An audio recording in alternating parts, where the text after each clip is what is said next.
President wa dziko lino yafika pano pabwalo ndipo molandiridwa ndi wachiwiri kwa president wa dziko lino olemekezeka a Michael Wusi, komanso mkulu wa asilikali ankhondo komanso mkulu wa polisi walandira ndithu president a dziko lino. Ndipo akafika ayenda ndithu akatsika galimoto imeneyi ayenda pa chinsalu chofira ndipo akumana ndi atolankhani amene afunse mafunso okhudza za ulendo umenewu. Ndipo galimoto imene yatenga president wa dziko lino yatsegulidwa tsopano ndipo president watsika ndi mayi wa fuko lino, mayi Monica Chakwera. Ndipo kuno kwachabwino kuli Lilongwe kuli dzuwa, kummawa kuno tikudziwa kuti ndi nthawi yotentha, kukhale kukutentha ndithu masiku amenewa. Ndipo kuyenda pa chinsalu chija chofira president wa dziko lino, mayi wa fuko lino komanso wachiwiri kwa president wa dziko lino kufika pamene pali atolankhani. Welcome, Your Excellency. Good morning. Good morning. My name is Eunice Jovu from MBC. Your Excellency, you are going to Unga, where you are going to discuss more on the 17 Sustainable Development Goals. What issues are to be discussed affecting Malawians directly?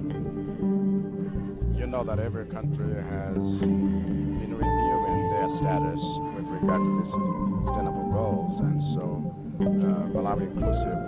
And we'll be sharing notes with fellow countries to see what progress has been made and what has not worked and what needs to be speeded up in order for us to make sure that we are on track despite challenges. And so we'll be discussing the future together as nations, as families, in order for us to help everyone. When we say nobody should be excluded or everyone should be included, no one left behind, it means that no country can truly prosper without helping others prosper too. A president mukupita ku msonkhano waukulu wa dziko lonse lapansi komwe chachikulu ndi kukambirana mfundo zachitukuko zomwe mayiko onse amatsatira. Koma kumeneku ndi mfundo ziti zomwe mukakambirane zomwe zikuwakhudza kwenikweni Amalawi kuno? Amalawi akhala kuvutika, tonse takhala kuvutika, pali zinthu zambiri zimene monga mayiko ena onse mogwirizana tidanena kuti pomakwana chaka cha 2030 tikhale pa mlingo wakuti mchitukuko chathu. Tikakambirana chifukwa imakhala ngati galasi yoti kodi mchakachi zayenda nziti sizidayende nziti, ndipo pali zifukwa zanji zakuti tikhoza kuonetsetsa kuti ngati tachedwa tithamange liwiro lotani kuti dziko lilonse likhale dziko lotukuka. Monga Malawi tikufunira kukhala dziko lotukuka ndi lodzidalira, kodi nchiyani chimene tikhoza kuphunzira kwa anthu ena ndi zimene iwonso apambana kuti Amalawi nawonso akhoza kukhala pabwino, chifukwa palibe dziko limene likhoza kutukuka palokha monga mgwirizano wa mayiko tilili. President wa dziko lino Dr. Lazarus Chakwera kuyankha mafunso kuchokera kwa atolankhani, ndipo wathu Eunice Jovu anali pamenepo. Ndipo akuyenda pano pa chinsalu chofira, ndipo pamenepo pali mndandanda wa anthu amene abwera ndithu kuno ku bwalo la ndege la Kamuzu International kudzaperekeza mtsogoleriyu. Ndipo pamenepo ndikutha kuona mafumu, nduna, akuluakulu achipani komanso ena akazembe oyimira mayiko osiyanasiyana abwera ndithu kudzaperekeza president wa dziko linoyo. Ndipo pamenepo motsogozedwa ndi mkulu wa asilikali ankhondo komanso wa polisi akuyenda ndithu kupita pa saluting dais kuti akalandire salute ya ulemu. Koma ndithu kuno kwasonkhana anthu ambiri, ndipo ngati tikumva ndithu pansipo amayi ndithu akuvina ndithu kuperekeza mtsogoleri wa dziko lino kupita ku New York. Presidential salute! Arms!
Excellency, Guard of Honor mounted by 2nd Battalion of the Malawi Defense Force, is present in open order, ready for inspection, Your Excellency.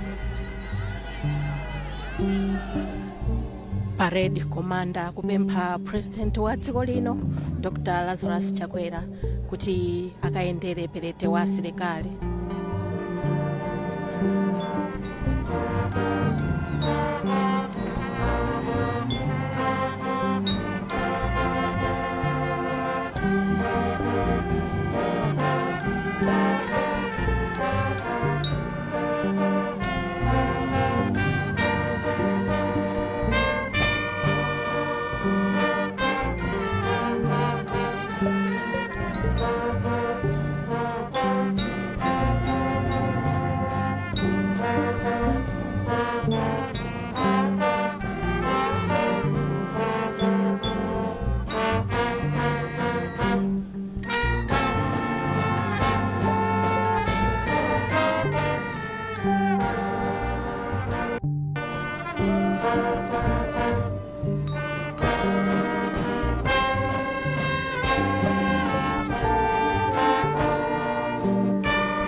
President wa dziko lino Dr. Lazarus Chakwera wamaliza kuendera perete.